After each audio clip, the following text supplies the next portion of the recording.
Court does call the case. People versus Herbert Isom. Herbert L. Isom. Thank you, sir. Your Honor, today is the date and time set for pretrial. We are asking for an adjourned pretrial date. We understand that December 16th is the date that the court's giving. Well, I will give you a date. Okay. How much time do you need? I just was appointed, whatever the next available date is. December 16th. I'm not giving him that because he asked. I was given by the staff, Your Honor. Why are you giving up, me? Okay, all that stuff I asked. about what you do. Nah. No, don't give me the hand. All right. Miss Londa, you have arisen? The people would like to address following of the court's ready. Yes. I'll adjourn the matter to December 16th, 2024, 1 p.m. Yes, Esteban. This is a domestic violence case. In this case, the victim of the domestic violence incident was present in the courtroom. She informed me that the defendant sat down next to her in the courtroom when he came in. They were sitting together. My victim advocate did see that.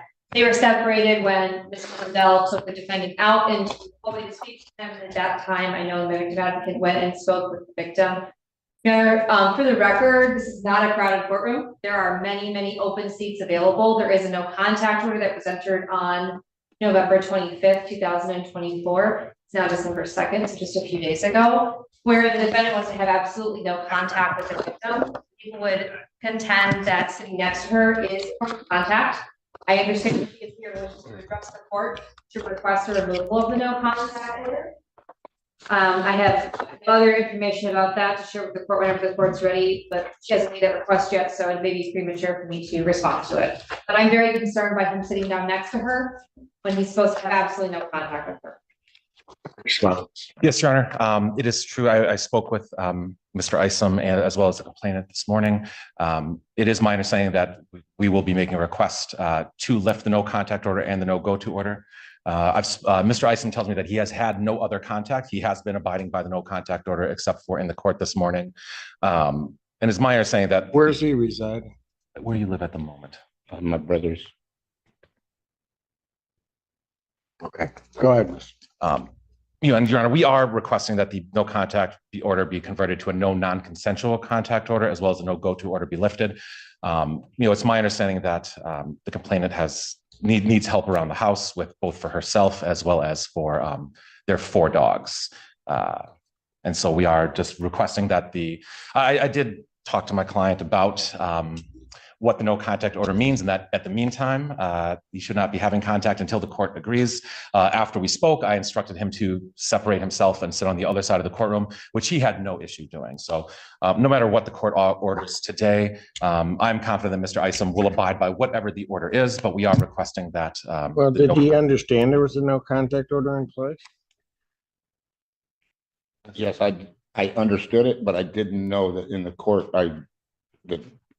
that would be the same thing. I thought with the people here that— Why would it change? I'm stupid. All I can say, ignorance.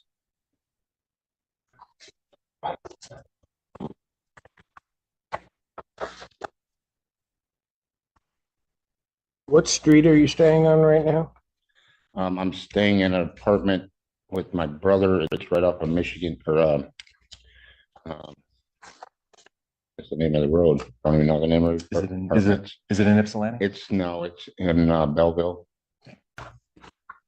Well, I'm going to tell you at this time, sir, the best I can explain this to you, because I've had this other same incident occur just last week.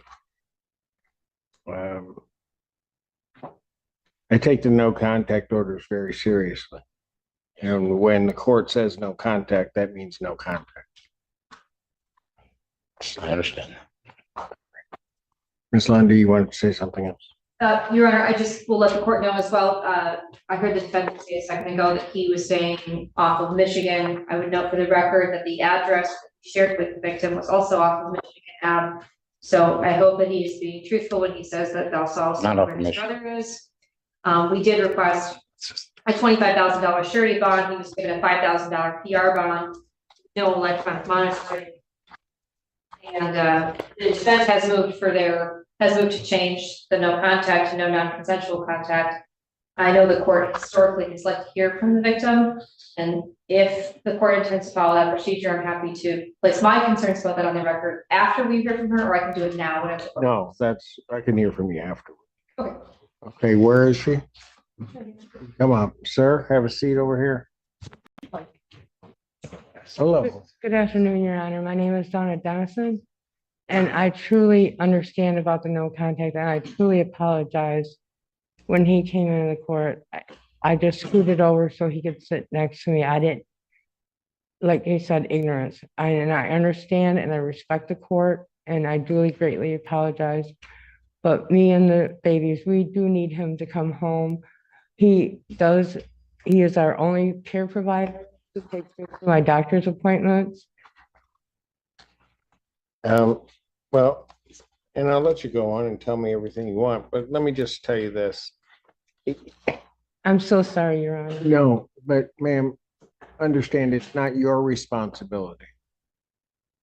It just isn't. It's his responsibility. Plain, just full stop. All right, you could have scooted it over and give him all kinds of room. It wouldn't matter.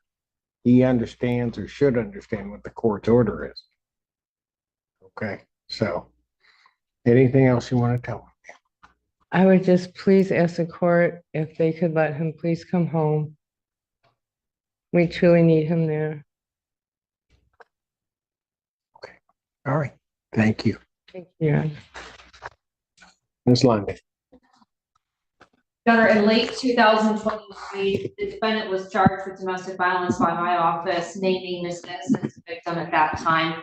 I believe he was arraigned on December 26, 2023, and given a contact order. And pretrial hearing before this court, Your Honor, on January 8, 2024, Ms. Dennison appeared, requested the no contact order be lifted. That case was ultimately dismissed at the time of the final settlement conference in February of 2024. And we're back here again, new allegations of domestic violence. I'm very concerned for the victim's safety. I'm concerned that the obligation of the no contact order, she feels on her. Obviously, we can't control how she feels and how she thinks, but the court is familiar with domestic violence situations, domestic violence relationships, and the shifting of responsibility that went on. So I'm asking the court maintain the no contact order. What was the never mind. All right. Go ahead, sir. No, I was anticipating what the court was going to, I thought I was anticipating what the court was going to ask. I just would add that the allegation in the police report is that this is a single shove onto a couch, is the allegation of the domestic violence. So the underlying crime that is alleged is fairly minor as far as in terms of the range of domestic violence cases that this court sees. And so I think that should be taken into consideration as well. Well, but counsel, there's also an allegation of destruction of her property.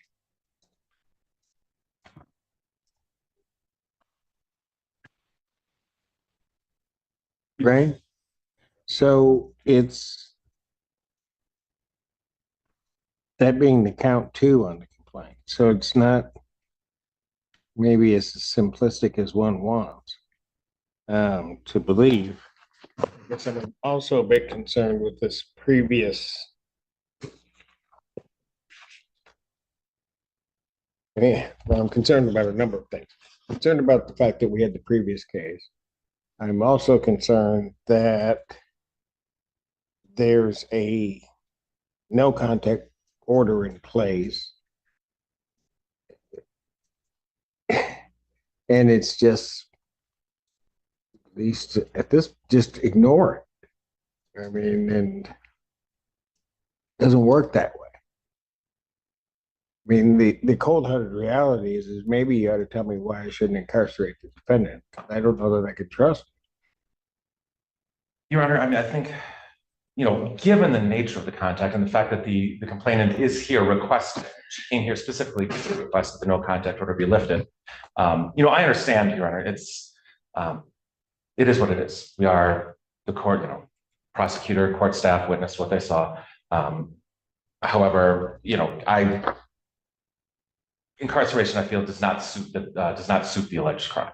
I feel it's, I can understand the court perhaps denying the motion, but incarceration at this time does not seems Yeah, but if I would somebody's not listening to the court, why would I just slap them on the hand and tell them to go forth and sin no more? I mean, this isn't a hard one to understand. No, certainly not, Your Honor. I suppose we are asking for clemency at this time. I did get into the meat and potatoes of the report, but for the court's information, the officers observed that the bed mattress was flipped over in the bedroom when they arrived, and they observed broken glass on the bedroom floor, and the information provided by the victim, to the police officers at that time was from old Christmas ornaments that the defendant had been destroyed. It says that Dennison had destroyed, but I think that may be a typo in the report.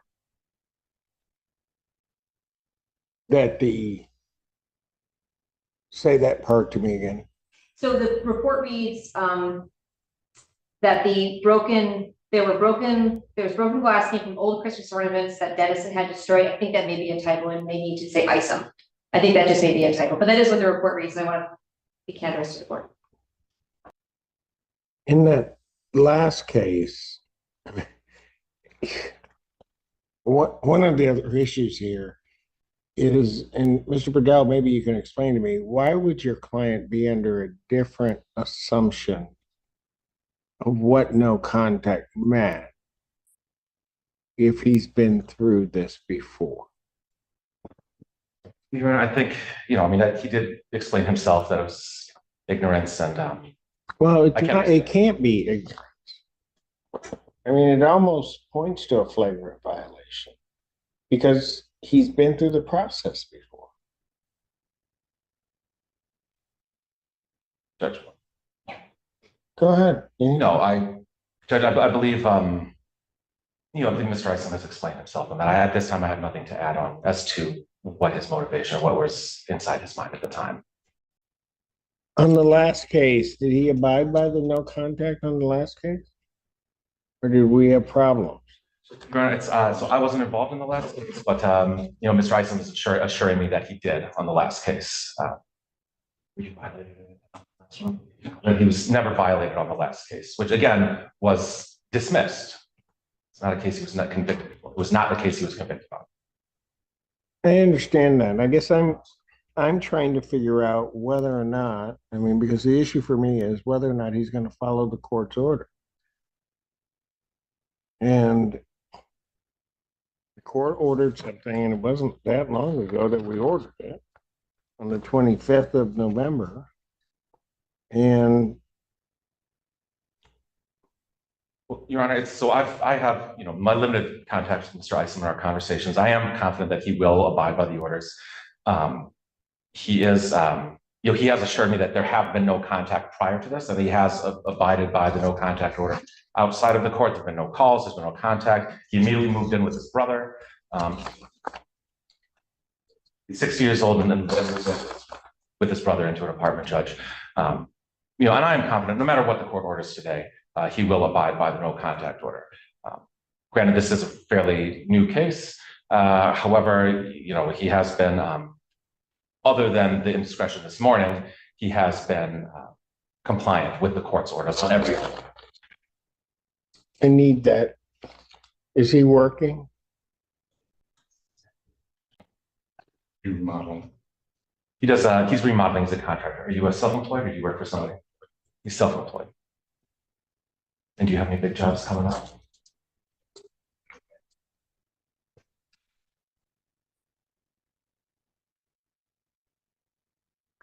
Slondi, was there something else you wanted to say? To give additional context to the question the court had about the last time I counted, and from December 26th to the request on January 8th, the defendant would have been on a no contact order for 13 days. And he would have been out of custody, so there's not a lot of time in there for us to know, and now we're here and it's been, gosh, not very long at all, 7 days since the incident, the arraignment rather, excuse me. So, and if people again would contend that this is a bond request.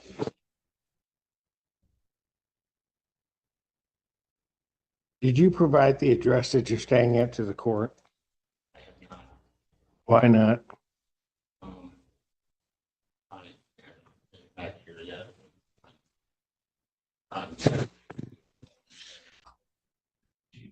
You know what? I don't know. I told my brother to get it. So, sir, Yes, sir. your release order indicates, reading from paragraph 10, you're not to go, I'll leave out the lot number, except with a civil standby with the police. Then it further reads, if this is your home address, which it is, you must find another place to live and notify court of your new address within 24 hours of your release from jail by contacting, and then we put the court's number in. Read that. What? Did not read that. I'm sorry. Jerry, he would be able to provide his brother's address today if given a few moments to make the call and just to confirm. You know, this is the first pre-trial. Just for the. I understand it's the first pretrial, but I mean, I've got at least 2 violations before we've had the first pretrial. I mean, what is it? He doesn't think he has to follow the rule? No, Judge, that's certainly not it. I mean, this is, you know, I mean, understand with the holidays that just occurred. It is a lot going on for a civilian. So, but I've assured him now that he has counsel. Like I said, I was just very recently appointed. I will make sure to give him extra attention to guide him to make sure that he is in compliance going forward. And when did you go to your brother's? What? I went there then. And so on the 26th and 27th, you didn't think you had to notify the court? I didn't understand that part. I didn't read it. Well, you better, I'll tell you what, I'll pass the matter. You just got to go find that address. Thank you, Judge. You're scary. Mr. Allen. All right, we're record to reflect we had a pre-bench conference in this case. My apologies, as I was speaking to your client. No, that's fine. So at this time, Your Honor, thank you for the bench conference. I did discuss the matter with my client. I do have 2 requests at this time. The first is that we, and understanding the bench conference conversation we had, first request is that it's my understanding that there's a final conference before Your Honor this Friday. Rather than the adjourned pretrial on the 16th, we are asking that this be set for final conference this Friday due to the extended delay. The next one, I believe, won't be until February. My second request is that he be that the bond be that the PR bond be continued and that the no contact order, no go to be lifted. However, in lieu of that, we would request that he be not remanded and perhaps released on GPS house arrest. Heather, I can provide the address to your staff for that if necessary. But we are requesting that be that is obviously not our first choice for the GPS tether. Thank you. Your Honor, as to those requests, if I may respond. Yes. The people would be opposed to setting this for final settlement conference this coming week, although this incident is from over the summer. The defendant was just arraigned last week, and the people would request additional time to be prepared to move forward to final settlement. As to the continuation of the PR bond, the people do continue their request for a remand due to the bond violation, both observed here in court today, where the defendant came and sat down next to the victim in a very non-crowded courtroom where there were many other seats available, as well as failing to notify the court of his new address within 24 hours of his release. Before I sentence him on the violations. Anything else you want to say, sir? Not at this time, Judge. All right. We're gonna find you in violation of those two things for the no contact and also for the failure to tell us your address, sir. And what makes this different, as I stressed to counsel, and I've stressed here is that this defendant has been through this before. He knows what the rules are. He knows what's supposed to happen. He was apprised in his previous case, he would have been apprised by the magistrate of the no contact. In this case, he's also apprised by the magistrate of the no contact. I think what makes this even a little bit more disturbing, and what I had indicated to counsel, was the notes from the magistrate signaled to court that at the time of your arraignment, there was particular mention that the parties had been residing together since the incident, and that was made known to the court because of the intervening time frame. However, what that tells me is that it was more emphasized that there was a no contact, because I can tell that because the magistrate wrote it in her writing in the file that that's specifically what she's ordering. So that I'm clear in that regard, there was going to be this significant change in what was happening. It wasn't like something happened and then you're arraigned and going to do that. That was brought up. That's outside of the fact that then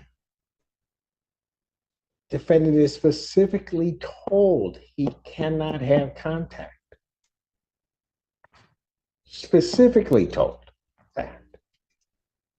And so the fact that he's been through it, the fact that that was raised at exam, he then comes in here and completely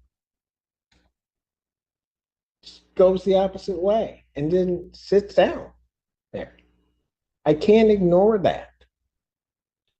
I think the other thing that is a bit troubling for the court, and part of the reason we tell you, you have to give us a new address, is to make sure that you're where you're supposed to be, or more specifically, not someplace you're not supposed to be. We don't have that either from you.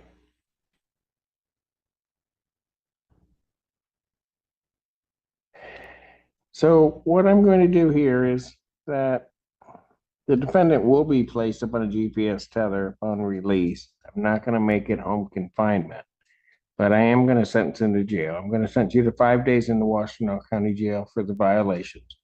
On your release, you'll be released on a PR with a GPS tether prior to release. Defendant is remanded. Is the court denying the request to change the no contact to a no non-consensual contact? I am also denying that request. Those conditions apply while the defendant is in custody? Yes.